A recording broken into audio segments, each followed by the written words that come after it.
पिछला वीडियो में मैंने हिमालय का जो वर्गीकरण किया था, हिमालय का वर्गीकरण करने के बाद मैंने बता दिया, आज हम 2 नंबर में चलेंगे। हिमालय के नीचे का जो भाग है ये उत्तरी मैदान। यह जो भाग है हिमालय का, यहाँ पर देखो हिमालय को हम 3 भाग में बांट दिए थे।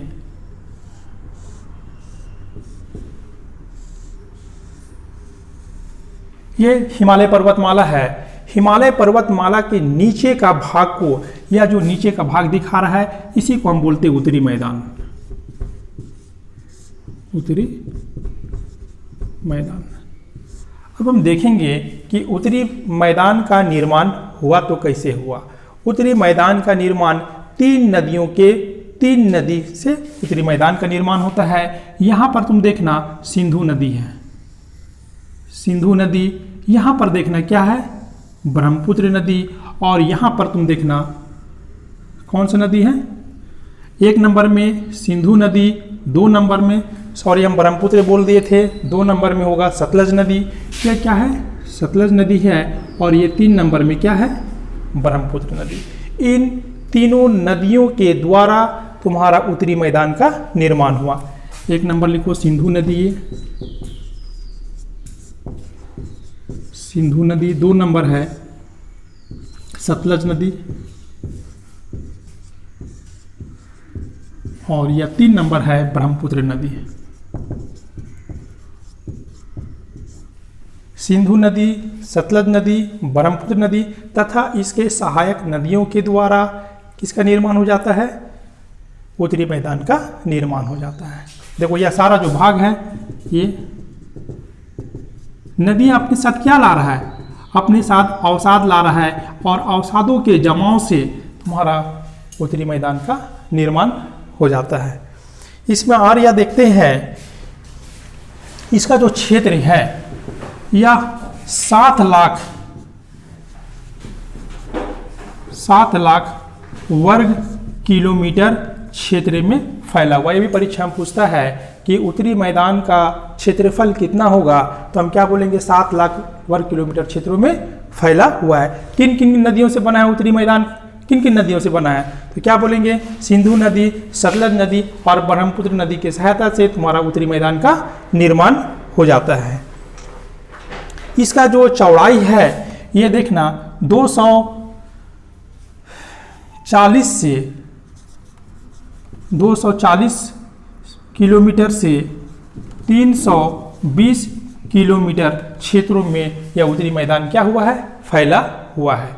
अब देखते हैं कि उत्तरी मैदान को हम 4 भाग में बांट देते हैं। कितना भागों में बांटते हैं, 4 भागों में।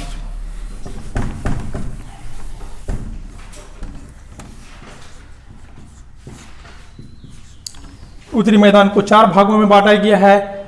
1 नंबर को बोलते हैं भाबर क्षेत्र, भाबर क्षेत्र। 2 नंबर बोलते हैं तराई क्षेत्र, तराई क्षेत्र। 3 नंबर को बोलेंगे बांगर, और 4 नंबर को बोलेंगे खादर।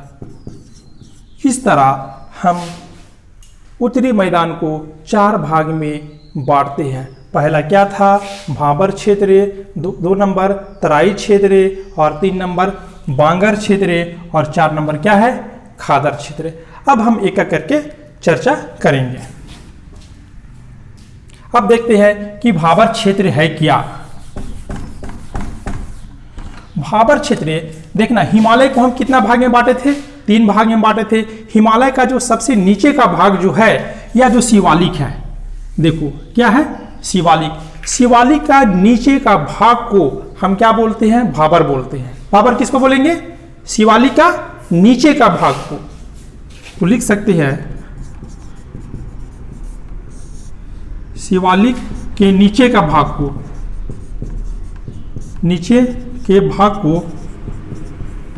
को क्या बोलेंगे, भाबर बोलेंगे।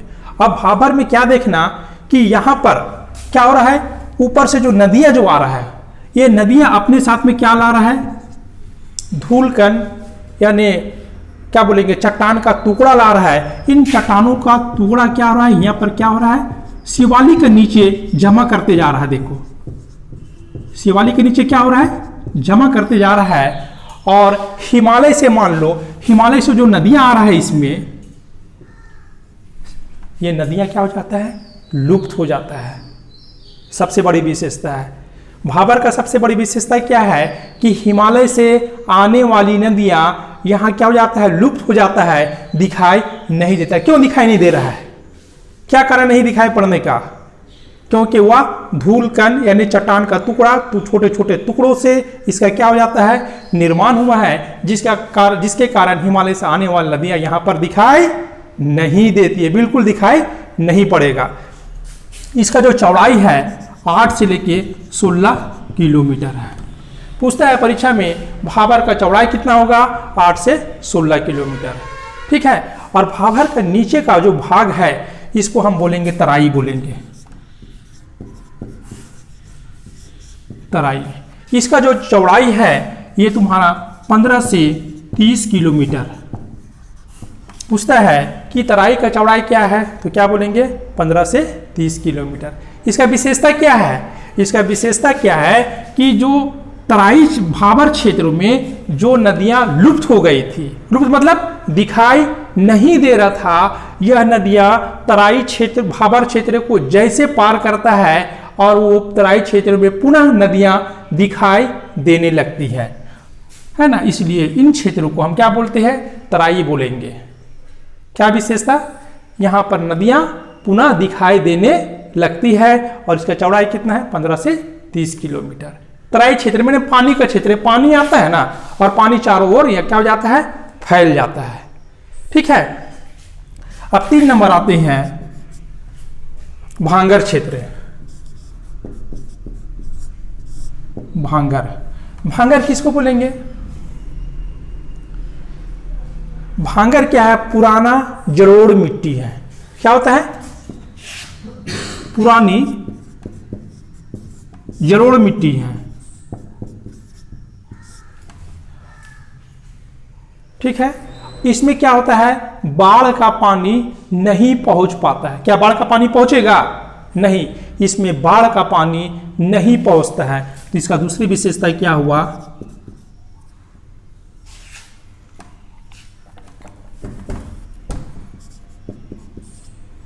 बाढ़ का पानी नहीं, बाढ़ का पानी नहीं पहुंचता है और यह किसान के लिए अच्छा नहीं है। क्यों किसान के लिए अच्छा नहीं है, क्योंकि किसान की बाढ़ का पानी वहां पर पहुंचता ही नहीं है, इसलिए किसान के लिए भी अच्छा नहीं है और यह ऊंचा क्षेत्रों में पाया जाएगा। ठीक है, अब 4 नंबर आते हैं खादर। खादर क्या है कि यहां पर क्या होता है, बाढ़ का पानी पहुंच जाता है। क्या बोलेंगे, बाढ़ का पानी इसमें पहुंचता है। प्रत्येक साल यहां पर नई नई मिट्टी का जमाव होते रहता है, तो यह क्या है, यहां पर नई मिट्टी पाया जाता है। किसान के लिए सबसे अच्छा माना जाता है, नीचा क्षेत्र में पाया जाता है, खेती भी अधिक होता है।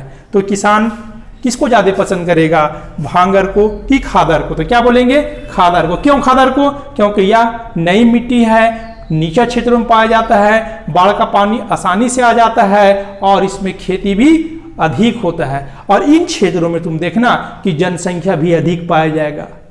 ठीक है, क्यों जनसंख्या भी अधिक पाया जा रहा है, क्योंकि यहाँ पर क्या है, पानी भी आसानी से मिल जा रहा है, खेती भी आसानी से हो रहा है, किसान के लिए भी अच्छा है, ट्रांसपोर्ट के लिए भी अच्छा है, इसलिए इन क्षेत्रों में क्या होता है, पॉपुलेशन भी अधिक पाया जाता है। ठीक है, अब इसका हम उत्तरी मैदान हमारा कंप्लीट हो गया। अब इसके बाद हम प्रायद्वीपीय भारत का जो पठार है हम आपको अगला वीडियो में देंगे, आप जरूर से जरूर देख लीजिएगा। Thank you.